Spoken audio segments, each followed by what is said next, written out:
तो क्या, मगर आपने ये कहा ना कि हाँ कंसिस्टेंसी है और इस मुल्क को कोई नहीं हरा सकता, बट एशिया कप अभी आपने देखा रिसेंटली, एक ही हम मतलब समझे विद इन व्हाट 8 डेज हम 3 दफ़ा हमने फेस किया इंडिया को और हमें शिकस्त का सामना हुआ। तो हम टैलेंटेड नहीं है, उनके बराबर नहीं है। 2021 में हमने उनको कितनी बुरी तरह मारा था शाहीन और आरिस। उसके बाद क्या हुआ, वो लड़के क्या हो गया? फिर आपके सामने इतना कुछ हुआ यार, आपके लिए क्या हुआ? इतना कुछ हुआ। हाँ, हाँ। मतलब आपकी इतनी दफा लीडरशिप चेंज हुई कि वो ऑब्वियसली आपकी वो कंसिस्टेंसी बरकरार नहीं रह सकी। फिर जो भी लीडर आया उसने अपने तौर पे वो फैसला करने की कोशिश की। अब ये है कि पहली दफा ये देख रहे हैं कि मोहसिन साहब जो है उनको सीरियस है इन कामों को करने के लिए। तभी तो आगे भाई को उन्होंने अपने साल तक लगाया, जो right man for the right job. वैसे यार ठीक है, मैं ज्यादा इसलिए क्रिकेटिंग आपसे बात नहीं करती क्योंकि आप खुद इस बात पे कहते हैं कि हाँ जी वो तो क्रिकेटर्स बताएंगे, बेहतर बता सकते हैं, but all the fiasco that happened in Asia cup, मतलब what's your take on that? ये जो हम हमेशा डोमिनेंस ऑफ बीसीसीआई बात करते हैं रेगुलरिटी में, और जो सारा कुछ हुआ, मतलब एक शेक हैंड से कहानी शुरू होते हुए जितना वो फोल्ड होते होते होते बढ़ता चला गया। Did you find it funny? देखिए वो बात अगर इस पे उतर आई है इस हद तक लड़ना तो फिर लड़ाई देखिए बात obviously spirit of the game के खिलाफ था, नहीं होना चाहिए था। और अच्छा, आपके जवाब से पहले ना, क्योंकि स्पिरिट ऑफ द गेम के खिलाफ तो था, एक हमारे पास प्रोमो है, क्योंकि बॉर्डर गवास्कर ट्रॉफी आजकल बहुत चर्चा होता है, बॉर्डर गवास्कर ट्रॉफी बहुत अच्छी होती है और ऑस्ट्रेलियंस कभी कोई मौका नहीं छोड़ते कि अपनी ऑपोजिशन को पहले से बैक किया है ऑस्ट्रेलियंस ने इस हैंडशेक के हवाले से, और किस तरह this Indian cricket regime is becoming a laughing stock. So वही हाथ ना मिलाना जो एक अजीब सी बात लगी। दो कि ठीक है रूल हो ना हो, but gentleman game should be a gentleman's game. Definitely Savera, इसको तो कोई भी सपोर्ट नहीं कर सकता। और फिर आप खेलते क्यों हैं? एंटरटेनमेंट के लिए खेलते हैं ना, लोग एंटरटेन होते हैं, ऑब्वियसली कोई जीतता है कोई हारता है, तो इसलिए थोड़ी खेलते हैं कि आप खेल के मैदान में आप दुश्मनी लेके आ टेंशन करें, स्ट्रेस हो जाए। लेकिन मैं समझता हूँ कि पाकिस्तान ने फिर भी बड़ा अच्छा फाइट बैक किया। अनफॉर्चुनेटली उस दिन हमसे वो नहीं हो सका, अदरवाइज तो काफी अरसा मैच हमारे कंट्रोल में ही था। बट गेम है, उसमें ऑब्वियसली आपकी टीम जो है वो रीग्रुप हो रही थी। अपने जो 3 नेशन कप भी आपने जीता और फाइनल में भी आप जीत के ही पहुंचे थे। तो वो बांग्लादेश के खिलाफ जो मैच था जिसमें आप मेरा ख्याल है 126 आपने डिफेंड किया, बिल्कुल शाहीन और हारिस ने उस तरह तबाहकुन बॉलिंग की थी ना। सो मैं समझता हूँ कि एक एनवायरनमेंट जो है ना वो बहुत मैटर करती है। जब आपकी कंटिन्यूस पॉलिसी एक हो तो एनवायरनमेंट क्रिएट हो जाती है, फिर लोगों को पता होता है कि इसका क्या रोल है। सो इसमें मेरे लिए तो यही है कि अगर पाकिस्तान बहुत अच्छी टीम है, बहुत बेहतर कर सकती है, एनवायरनमेंट ठीक करने की जरूरत है।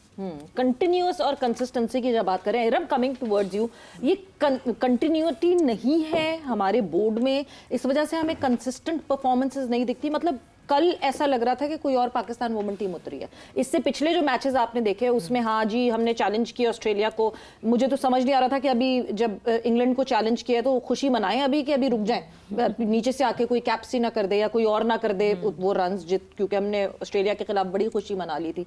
सो वो कंसिस्टेंसी हमें परफॉर्मेंसेज में क्यों नहीं दिख रही है? देखें, सबसे पहले तो क्रिकेट जो है वो एक माइंड गेम भी उसको इसलिए कहा जाता है कि आप जिस दिन आपने प्रेशर लिया आप उस दिन कुछ नहीं कर सकते। आप जब मेंटली आप प्रेशर में आ गए हैं तो आपको चाहे जितनी मर्जी क्रिकेट आती है आप कुछ नहीं कर सकते।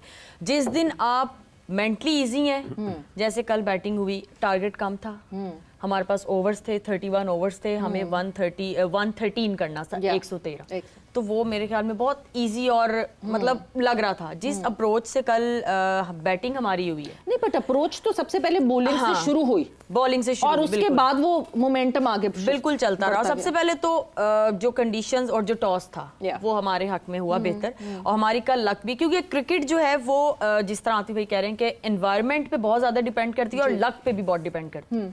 अगर आपकी लक नहीं है ना, तो जिस तरह मैंने भी बात की थी, विराट कोहली जैसा प्लेयर कि जितना उसने स्ट्रगल किया 2, 2.5, 3 साल कि वो उसकी फॉर्म ही नहीं लग रही थी। इसका ये मतलब नहीं कि वो अच्छा प्लेयर नहीं है, वो मेहनत नहीं करता, ये लक पे डिपेंड करता है। कल सबसे पहले हम टॉस जीत गए, फिर हमारे बॉलर्स ने बहुत आउटस्टैंडिंग बॉलिंग की, राइट एरियाज में बॉल किए, क्योंकि विकेट सपोर्ट कर रहा था। अगर आप राइट एरियाज में नहीं करेंगे तो फिर तो एग्जैक्टली तो वो हुआ। फिर फील्डिंग हमारी बहुत अच्छी थी, और जिस तरह कल इंग्लैंड को हमने खेला है, एक कह लें कि अनलकी था कि फैसला हमारे हक में नहीं हुआ, जबकि फॉर श्योर मतलब नजर आ रहा था कि ये मैच हमारा है और पहली जीत हमने मिलनी थी वर्ल्ड कप में, लेकिन शायद अल्लाह ताला को कुछ और मंजूर था।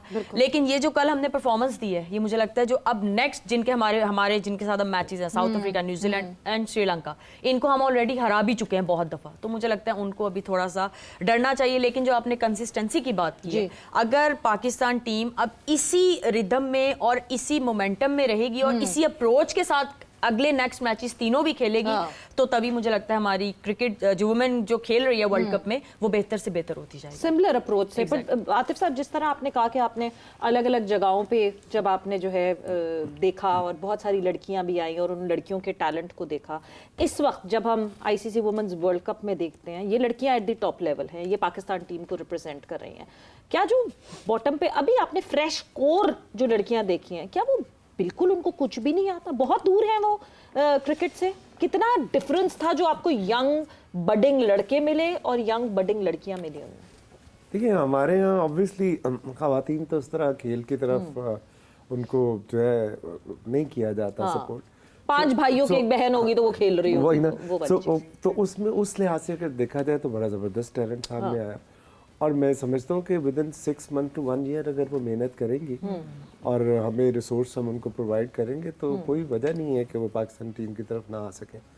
प्रॉब्लम ये है कि हमने अभी इनके लिए वो फैसिलिटीज़ ही नहीं क्रिएट की ख़वातीन के लिए, फीमेल क्रिकेटर्स के लिए, तो हम उनसे दे कुछ नहीं रहे और एक्सपेक्ट इतना कुछ कर रहे हैं। सो असल चीज़ तो ये है कि देखें, जब आप, मुझे याद है कि जब हारिस आया 2017 में गुजरांवाला, तो इसका वेट था 72 या 73, ठीक। तो 1 साल का इसको टारगेट मिला कि आपने 82 या 83 करना, 10 kg to the dot. Okay. अब उसके लिए ऑब्वियसली आपको वो खुराक चाहिए, आपको 25-25 अंडे खाने हैं, आपको शनिवारी खाने हैं, सो वो उसने 1 साल में वो अचीव किया। सो अब ये चीज़ हमारी खवातीन के लिए वो उस तरह अवेलेबल नहीं है, लेकिन मैं समझता हूँ कि प्राइम मिनिस्टर के विजन की वजह से इस दफ़ा हमने इंशाल्लाह ये बेड़ा उठाया, और आप देखेंगे कि आने वाले सालों में इसी प्रोजेक्ट से फिर आपको सामने अच्छे लेवल के प्लेयर नजर एटलीस्ट ये टैलेंट वाला बहाना फिर कोई नहीं कर सकता कि हमारे पास बैठी हैं, ये बेहतर समझ सकती हैं। मुझे याद है सलमान अली आगा जो है, जो हम हमारे कैप्टन है जी, हमारे प्लेयर डेवलपमेंट के थे, तो आकिब भाई ने इनकी ड्यूटी लगाई हुई थी कि सुबह 3 घंटे और शाम 3 घंटे आपने करनी है और मैसेज करना है, और हम किसी वक्त भी आके चेक करें। 9 महीने उसने किया। उसके बाद बहुत अच्छे लगते वैसे सलमान अली आप। आकिब भाई खान वो बंदा अच्छा लगता है, दूसरों को ना लग रहा हो। बहुत सारे लोगों को ये इख्तलाफ है कि सलमान क्या कर रहे हैं T20 के कैप्टन बनकर, उनका स्ट्राइक रेट। मैं आपको बता रहा हूँ कि वो बेस्ट प्लेयर बने डोमेस्टिक। सो अगर आप उनको एक एनवायरनमेंट में रखें और उनकी वो ट्रेनिंग करवाएं जी, तो with in I think year और सो आपको बड़े अच्छे तगड़े जो है ना वो लड़कियां भी मिलेंगी जो आप परफॉर्म कर सकेंगे।